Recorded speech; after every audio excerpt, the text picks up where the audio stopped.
Bismillahirrahmanirrahim. Elhamdülillahi Rabbil alemin. Errahmanirrahim. Maliki yevmiddin. İyyâke na'budu ve iyyâke nestaîn. İhdina sıratal mustakim. Sıratal lezîne en'amte aleyhim gayril mağdubi aleyhim veleddâlin. Amin. Allahümme salli ala seyyidina Muhammed ve ala ali seyyidina Muhammed. Esselamu aleyküm ve rahmetullahi ve berekatuhu. Esselamu aleyküm ve rahmetullahi. Allahu Ekber.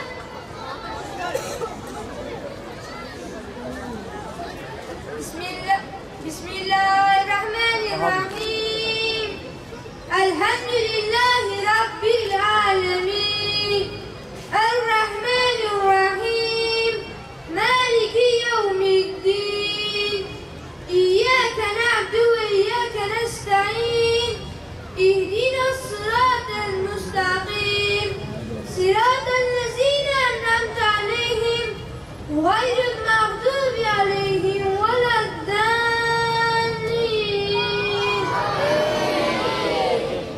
Amin.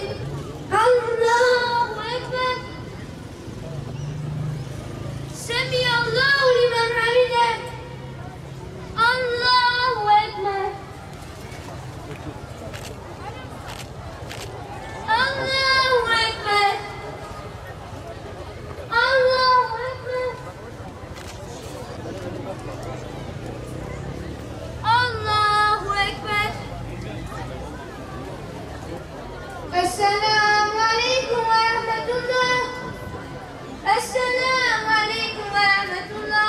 Bismillahirrahmanirrahim. Namazlara ve orta namaza devam edin. Allah'a gönülden boyun eğerek namaza durun.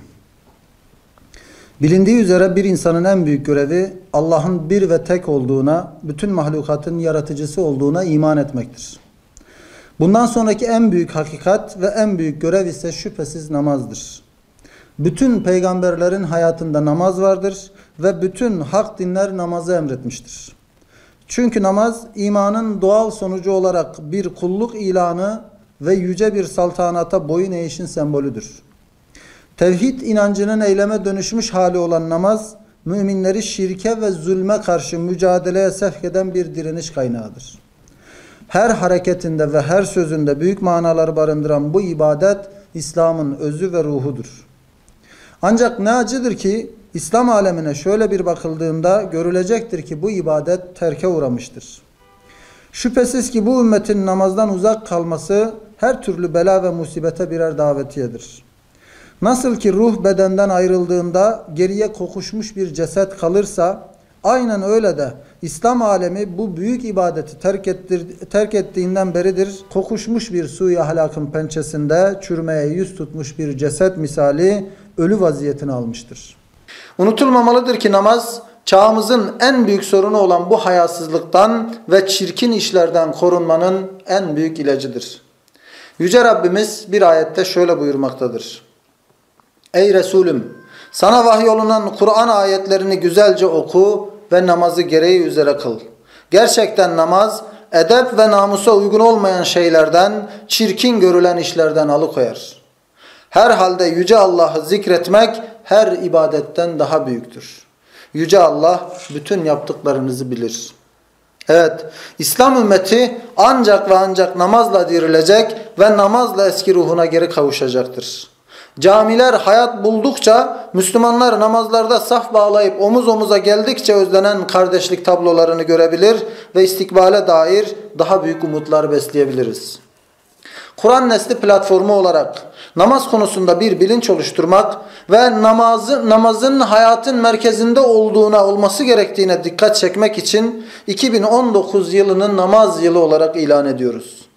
Bu çerçevede düzenleyeceğimiz etkinliklerin başında her yıl gerçekleştirdiğimiz Hayat Namazla Güzeldir temasıyla 7-10 yaş arası binlerce çocuğa namazı tanıtmak, binlerce çocuğu namazla tanıştırmak ve onlara namazı öğretmek olacaktır.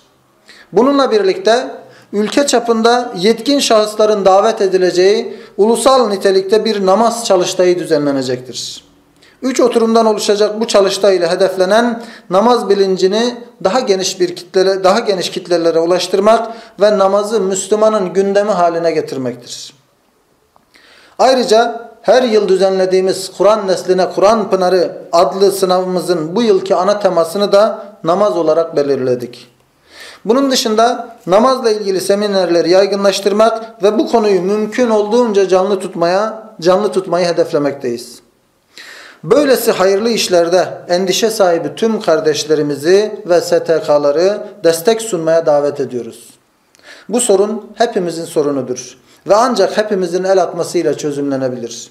Yüce Rabbimizden çalışmalarımızı bereketlendirmesini ve alem-i İslam'ın uyanışına vesile kılmasını niyaz ediyoruz.